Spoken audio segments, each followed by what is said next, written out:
Hello बच्चों, let's read the question. Two particles of mass m and 2m having same charges q each are placed in a uniform electric field E and allowed to move for the same time. Find the ratio of their kinetic energy. Now to answer this question, first we will discuss here the key concept, and here the key concept will be force due to electric field. और यहाँ पे अगर हम electric field की वजह से force की बात करें, that will be given as q into E. दूसरा सेकंड हम यहाँ पे यूज करेंगे इक्वेशन ऑफ मोशन, क्योंकि हमारे पास एक्सीलरेशन, डिस्प्लेसमेंट, टाइम, वेलोसिटी के बीच रिलेशन एस्टैब्लिश करने के लिए हम तीन इक्वेशन यूज करते हैं. v equals U plus minus A T, S equals U T plus minus half A T square, and v square equals U square plus minus 2as.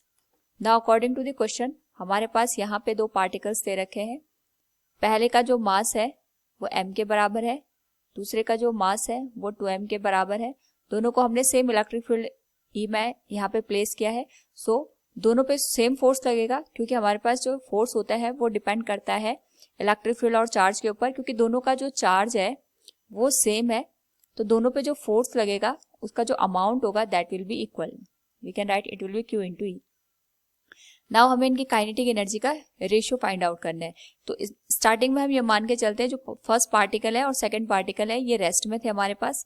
Now यहाँ पे अगर हम बात करें कि जो हमारे पास फर्स्ट पार्टिकल है, फर्स्ट पार्टिकल पे जो फोर्स लगेगा that can be written as F equals Q into E, और F की जो वैल्यू है इसको हम ऐसे भी लिख सकते हैं M1 इंटू A1.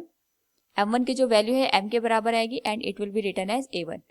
A1 जो एक्सेलरेशन है जो कि फर्स्ट पार्टिकल का यहाँ पे लिखा जाएगा that can be written as Q into E divided by M. ये हो जाएगा इक्वेशन नंबर फर्स्ट. इसी तरीके से अगर हम बात करें यहाँ पे for the second particle, it will be F equals Q into E, force की वैल्यू सेम आएगी and it will be written as M2 into A2. M2 की वैल्यू होगी twice of M into A2, और A2 की जो value होगी it will be Q into E divided by 2M. ये हो जाएगी इक्वेशन नंबर सेकेंड. नाउ यहाँ पे अगर हम फर्स्ट पार्टिकल की फाइनल वेलोसिटी देखेंगे, अगर ये यहाँ से रेस्ट से चलना स्टार्ट कर रहा है, it can be written as v1 equals u1 plus a1 into T. u1 की वैल्यू तो 0 है, a1 की वैल्यू हम लिख सकते हैं q into E divided by m into t. और जो हमारे पास यहाँ पे सेकेंड पार्टिकल है that can be written as u2 plus a2 into t. ये हो जाएगा, u2 की वैल्यू तो 0 है, q into E divided by 2m into t. Now अगर हम काइनेटिक एनर्जी का रेशियो देखें तो we can write here kinetic energy of first divided by kinetic energy of second. It will be half m1 v1 square divided by half m2 v2 square. Half से half cancel हो जाएगा, m1 की value m के बराबर आ जाएगी.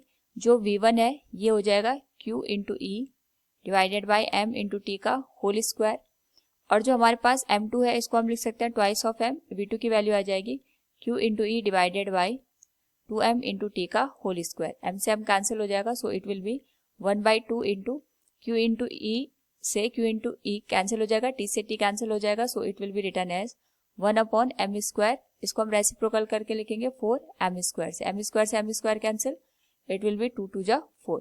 सो the ratio will be 2:1. So from the given question we can say here find the ratio of their kinetic energy. It will be 2:1. Hope all you understood it. Thank you and best of luck.